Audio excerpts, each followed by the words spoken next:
Go now to Wanda in Texas, listening to EWTN on 910 a.m. Wanda, you are on with Tom Nash. What's your question? Hi there. Thanks for taking my call. I would like to know, after hearing the call on assisted suicide, what is the Catholic Church's stance on hospice? When the patient gets to the point where treatments have failed, and though there might be something else, they just feel that the time has come. Got it. Well, Wanda, we can make distinctions between ordinary care, which would be food and fluids unless they can't be processed by the body, and extraordinary care like a ventilator or something else like that. So, for example, I can make this personal. My father, who died in September 2015, I was there and aiding the cause and helping out with bioethical decisions. And for example, he could still process food toward the latter part. He was in the hospital for 3 weeks almost, and he was in his early 90s, so it was getting close to his time in any event, just because he's getting older in life. But we still, because he could process the food as opposed to it causing problems, which it sometimes can do when the body starts shutting down, he continued to receive that. And then, as it turns out, within a week or so, he died, and I was blessed to be there. So we distinguish between ordinary and extraordinary care. Unfortunately, Wanda, and this is where the slippery slope comes in, is that a number of hospitals, typically public, but those potentially sometimes Catholic, not being as Catholic as they should be, they will say, well, you know what, this person is shutting down, not shutting down, but this person has no meaningful life. They go on a quality of life argument, and they say, therefore, well, we're not going to continue to give them food and fluids. And we're going to have them, give them painkillers, morphine and whatnot. So what it does is, in fact, hasten the death. Now, they would have died anyway, but the proximate cause can be, in such situations, starvation, or it can be an aggravating factor. And then that can open up all kinds of situations with people who are not terminally ill, who can say, well, this person's quality of life. We've even seen people being potentially killed for depression or because they're a burden and someone has to take care of them. But the judgment is their quality of life. So therefore, we can hasten the process. So that's why I talk about the slippery slope. So in hospice, that's the whole thing about hospice, is supposed to not do any harm, but to aid that person transitioning to the afterlife. And if it's a truly Catholic hospice situation, and any hospice situation should honor your views or any Catholic's views in that process, then you should have food and fluids as opposed to extraordinary care like a ventilator. My father was taken off a ventilator, and he ended up living a week or so longer. Now, you can make the other distinction, is that even if you're taken off a ventilator, it's always good to still have the comfort of oxygen that can go through the nose. That's not extraordinary care. And I credited at the University of Michigan some of the palliative care nurses who help at the end of life. They had a better sense about that than did the doctors, because the doctors were saying, well, I don't think it really make much of a difference. It's like, yeah, it can. And the nurses would say that, and indeed his oxygen count went up when he had that. So that made him more comfortable, which is supposed to be the goal. So is that helpful as an overview? Yeah, my mom passed in June of 2015, and she was actually at home hospice. I took a leave of absence to care for her, and she ate great. The cancer came back, and it was just everywhere. God bless you.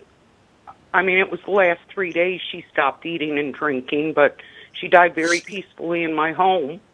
That's good. Now, sometimes when people stop eating because they lose their appetite, that's different than someone starving themselves, right? Sometimes at their latter stages, they don't eat as much as a result. Similar to my father, didn't process as much. He was not conscious at that point.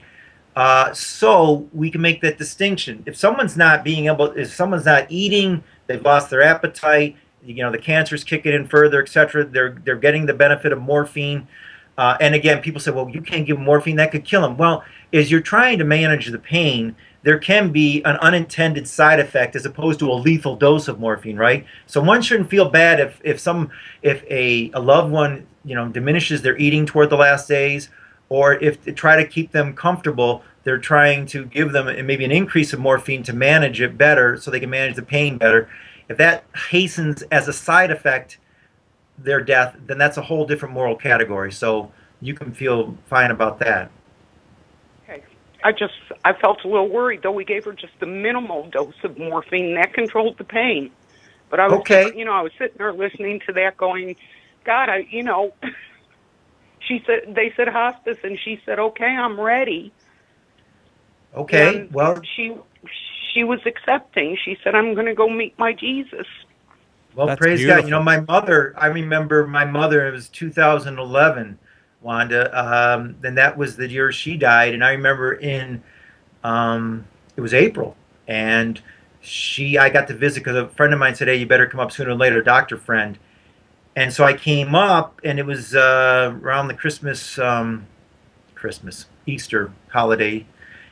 And so I was up at that point.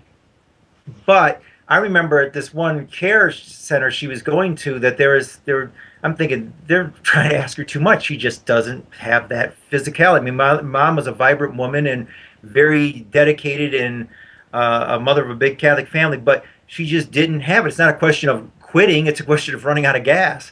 And so as it turns out, mom went into hospice care. I remember being able to come back and see her as she went into the hospice care, and then saying goodbye would probably be the last time. Although I did talk to her a little bit before that, anyway, before she did die. So in any event, got to be able to say goodbyes, and similar to my little sister had Down syndrome, got to say goodbye to her the day before she died.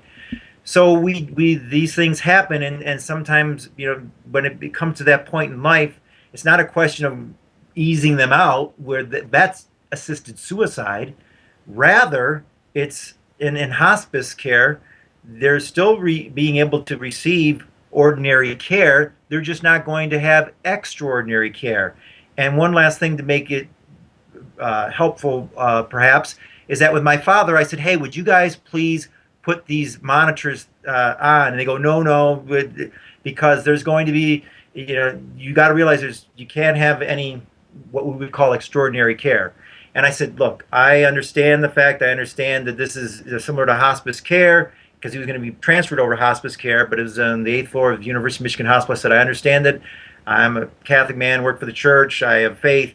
I understand that life here is not the last word, but I would like to be aware if I'm sleeping that I would be woken up so that I could be there in his last moments. And so after a bit back and forth, they did, and certainly helped at 6:29 a.m. on September 4th, Friday, September 24th, feast of the, first Friday, and therefore Sacred Heart. They had a great devotion to the Sacred Heart, also to the Blessed Mother. That the monitors started beeping and indicating, and within like 30 seconds or so, Dad had died. And I just said, Dad, go to Jesus, go to Jesus, go to the Lord. And it was a beautiful moment. I'm glad that on behalf of my family I could be there, because other people were coming, but it was early in the morning, and I'm glad that I could be there. And God bless you for being there for your mother, that you could be there for her. Or, I'm sorry, I apologize. Did you say your father or your mother? My mom and my dad. My dad in 2000, my mom in 2015. I was blessed because Okay, so I was was there your when mom? both of them died. Well, Gotcha. And Well, God bless you for being there. I mean, that's so important and so loving on your end, such a great witness, because oftentimes, well, or too often we'll say, children can't be bothered sometimes.